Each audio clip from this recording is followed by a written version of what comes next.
Through the centuries, London has inspired great writers, great painters, great statesmen, and great criminals. But in the year 1896, the greatest criminal of them all suddenly came into being. His identity was unknown. He never left a clue. And all London waited breathlessly as he struck again and again with sheer audacity and terrifying brilliance.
That's fantastic. Absolutely fantastic. Huh? Well, first the gold seal from Edinburgh Castle, and then naval secrets from the Admiralty, and now Queen Elizabeth's jewels. What in thunder is Scotland Yard doing? Dunno. Well, it makes chills run up and down my spine. There's no clue to any of the thefts. You must have some ideas on this case. Huh? What are you doing, anyway? Research. Research? Holmes, do you realize this gang has been helping themselves to state secrets and national treasures? Have they really? Oh.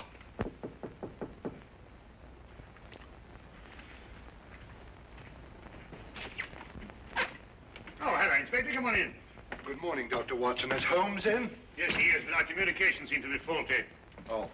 There you are, Holmes. Oh, good morning, Lestrade. You're up early. Well, you'd be up early, too, if every government official in London were breathing down the back of your neck. Yes, I must say, that would make sleep rather difficult, wouldn't it? Holmes, I'll come straight to the point. I need your help. Indeed? It's these extraordinary thefts. Government stuff, you know.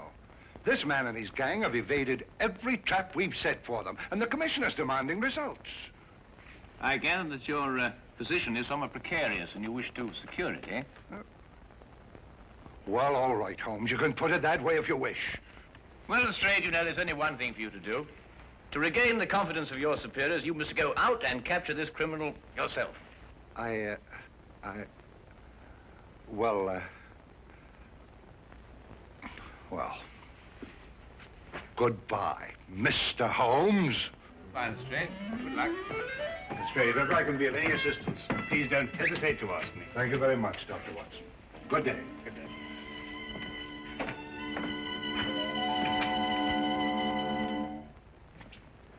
How could you do that to him? He did everything but beg you to help him. Well, it's the Yard's job to solve these cases. Besides, I'm always giving him help. I should have thought if you wouldn't do it for Lestrade, at least you'd remember the security of England's being menaced by this criminal.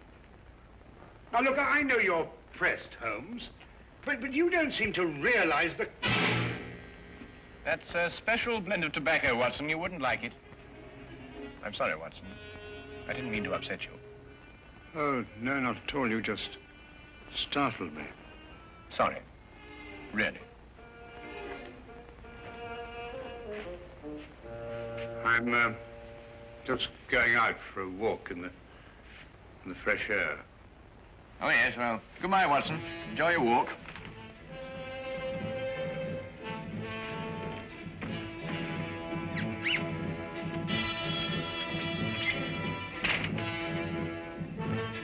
Certainly, Holmes's erratic behavior was enough to set my nerves on edge. But now, suddenly, I was far more than upset, for I had seen something in that humidor. At least, I thought I'd seen something. Perhaps it was my imagination, my nerves. But I could have sworn that mixed with the tobacco in the humidor was a diamond necklace.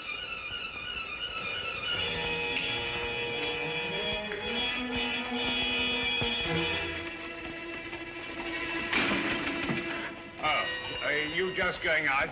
Yeah, you just going in? No, I'm just strolling about. Oh, that's nice. Well, I have an appointment. Oh, I say, would you like me to stroll along with you? Well, as a matter of fact, it's a private matter. I think I'd better go on my own. Oh, right. Well, will I see you for lunch? Most likely, yes.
Really, Watson, I said it was a private matter. No, Look, I don't want you to think that Holmes, you must... No. Well, shall I be seeing you at lunch? I believe we've already discussed that. Yes, we already...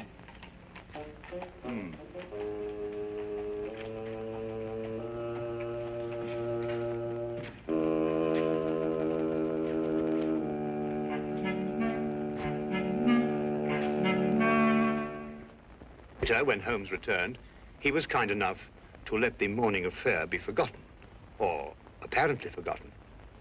Thank you, Watson. And I hope you won't mind if I take my cup over to the desk. I have a few things to look over. No, of course, my dear chap, do, please. His only reference to it was his remark about another private appointment that afternoon. I felt he gave a bit of undue emphasis on the word private. As for me, as terrible as the morning experience had been, it actually stressed the importance of continuing my investigation. One other thing was also made quite clear. I realized that if one were to match wits with Sherlock Holmes, one could not employ ordinary methods.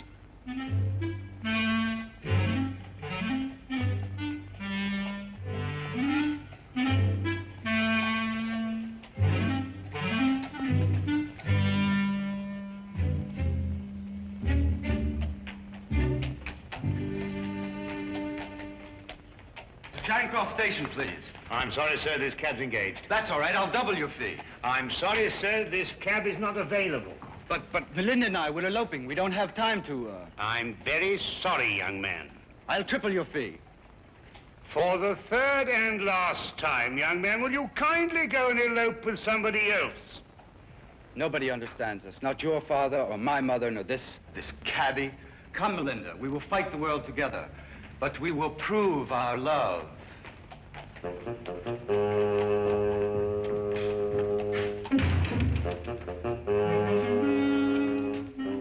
Cabby?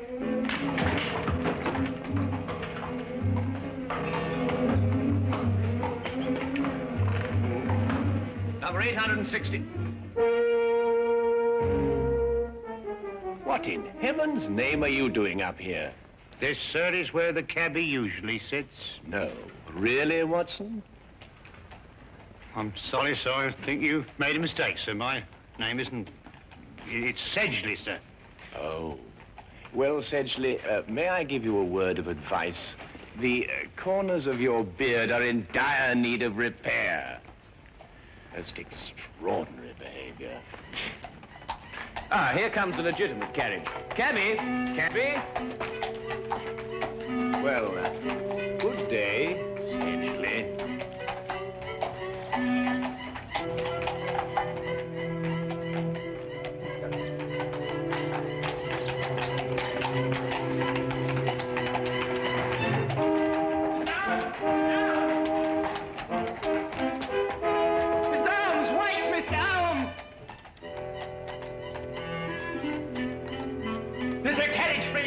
Yes, sir, yes. Good.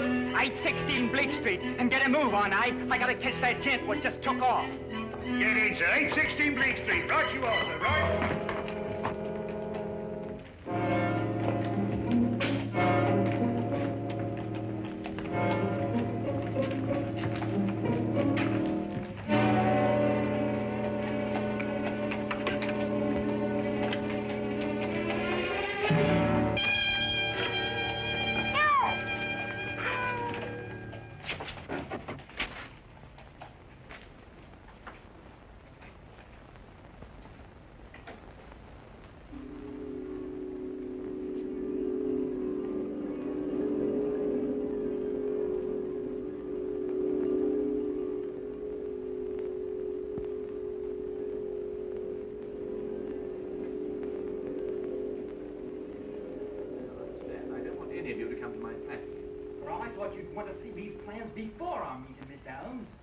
Minor difficulties, nothing serious. Now, Miss Ames. Yes, Mr. Holmes? I want you to take 15 paces to the right and 10 to the left. You must all remember that the first requisite of being a good thief is capable planning. As the newspapers have said, we are the most successful thieves England has ever known.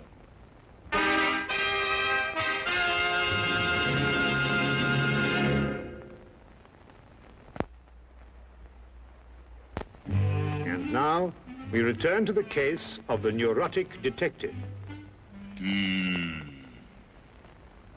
Repressed hostilities against society. I don't think Holmes will allow any probing. Not willingly, anyway. If only you could meet him ostensibly on a non-professional basis. If I could say you were a friend of mine. Excellent suggestion. Now, why don't you come to dinner? I could say we were friends from my student days. What are you having for dinner? Oh, well, never mind. Yes, I should be delighted. Right then, fine. I'll expect you at 7 o'clock at my flat, which is 221B Baker Street. I shall be prompt. I hope something can be done. Mr. Holmes's problem is really a very simple one. With skilled fingers, I shall mold him as one does a piece of clay. Good night. Good night.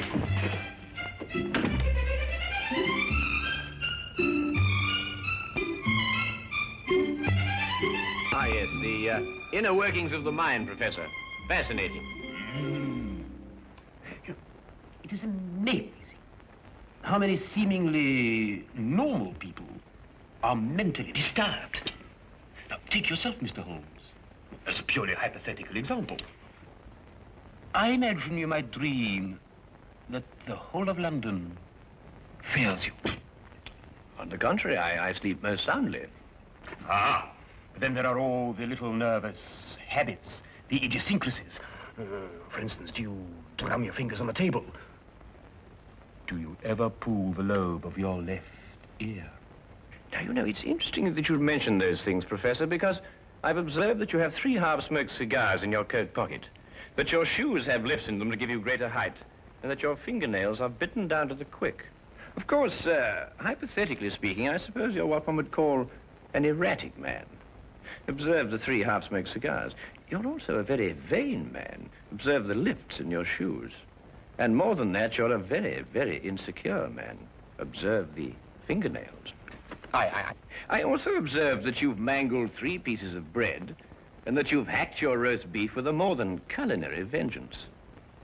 Offhand, and without prejudice, mark you, I'd say that you're suffering from some very deeply repressed hostilities against society. Yes, very deeply repressed indeed.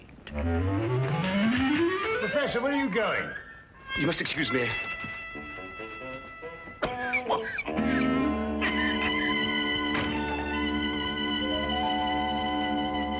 Extraordinary friends you have, Watson. Yes, indeed.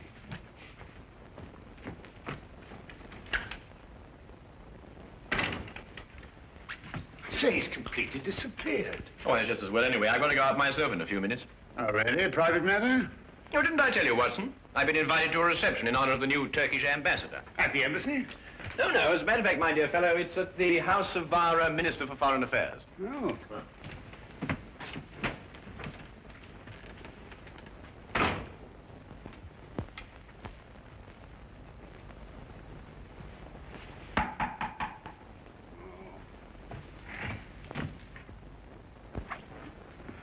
Good evening, Dr. Watson. Is Holmes in? I want to ask him a few questions. I'm so glad you came, Lestrade. You're the one man I wanted to see. Now, sit down, will you? Sit down. What's the matter? Now, Lestrade, I want you to promise me that what I'm going to tell you, you won't reveal till your dying day. The mood the commissioner's in, that may not be very long. I know who London's master thief is. Who? Holmes. Holmes? Holmes. Holmes! Shh. You're joking. I wish I were. Oh, but Holmes? I don't believe it. I can prove it. But that's not the point. The thing we've got to do is to stop Holmes, whisk him away and put him in a home somewhere. Yeah, but Holmes? Oh, hello, Lestrade. I didn't know you were here. Oh, I just happened to be in the neighborhood. Oh, good, good. Watson, I wonder if you could, look, can you fix this confounded thing? It keeps on popping up at the back. All right, hang on. I thought you hated formal affairs. Well, people change, you know, Lestrade. People change. Oh, come on, Watson, hurry up. I want Just a second. Very important to do this, you know. Very important affair. There you are. There you are. Good, thank you. Oh, Lestrade, tell me, how's that big case of yours getting on? Oh, fine. Terrible. We haven't a clue. Oh, I say, flowers. Yes, I'm escorting a rather beautiful young woman tonight. Rather picturesque, don't you think? Well, good evening, gentlemen. Well, enjoy yourself. Good night. Thank you, Watson. Thank you, Lestrade.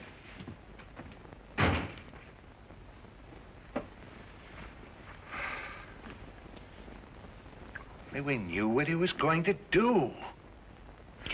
Let's look at this as Holmes would have... Well, I mean, when he was normal. You know, those formal clothes are very odd. Well, he was invited to a reception at the house of the Minister of Foreign Affairs. Big diplomatic thing. Yes, but ordinarily stay miles away from a thing like that. Therefore, perhaps he has a special reason for going. Perhaps.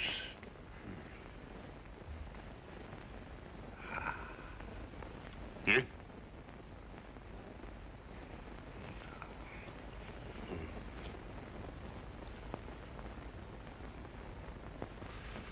Official papers of state. Secret documents. In the minister's safe. Hurry, Watson. He won't slip away this time. You know, Lestrade, I've never been so unhappy in my life.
done nothing but sing and dance and talk and have a wonderful time. My feet are killing me. Where does the minister keep his safe? In his study. Well, we better get over there right away and be prepared for anything. I think the danger will increase now that the party's nearly over. You're right, Watson. Let's go.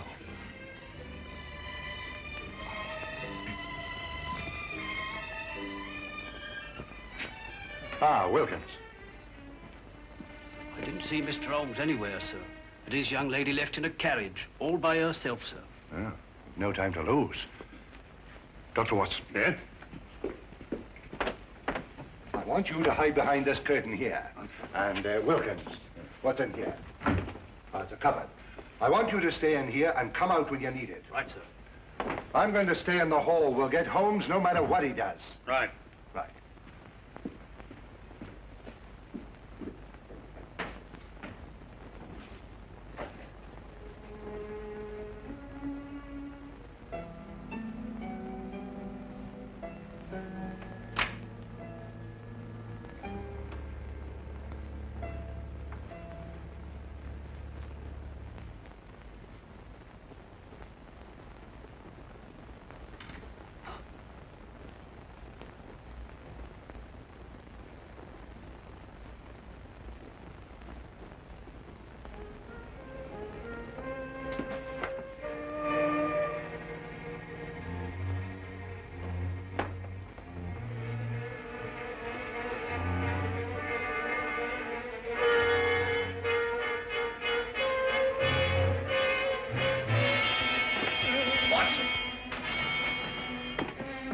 Found this chap sneaking around outside, Mr. Holmes.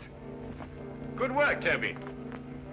Now, look, Holmes, you don't know what you're doing. You're not well. You'll never get away with this, Holmes. I already have. Oh, Toby, would you be good enough to ask the commissioner to come in here, please? The commissioner? Of Scotland Yard? Well, naturally. Now, look, Holmes, I'll take you away to France or Switzerland and Spain. I mean, you'll have a nice long rest.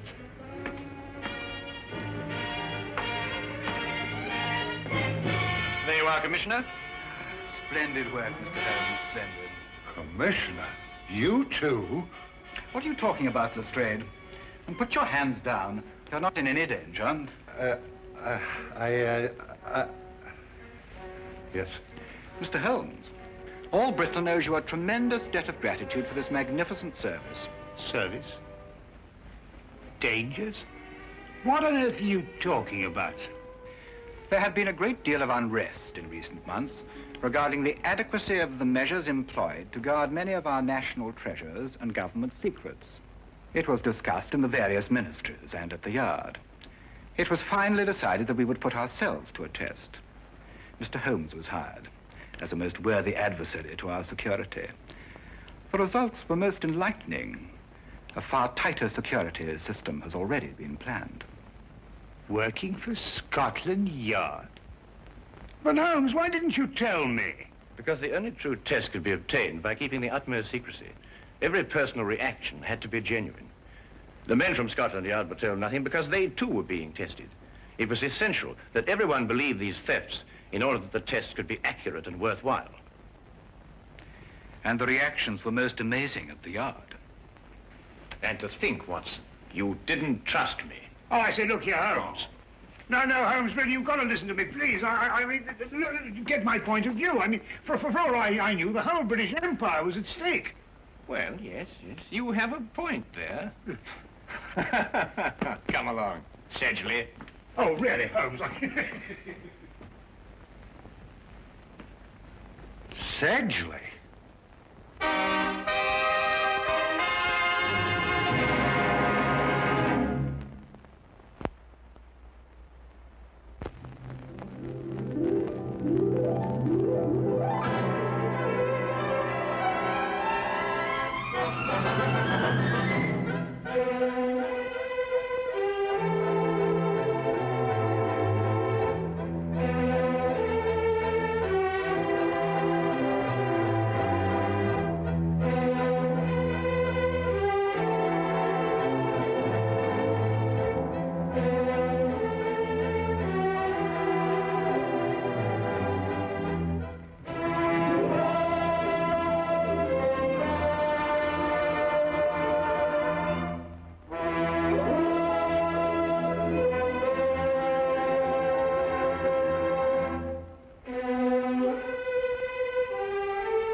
Thank you.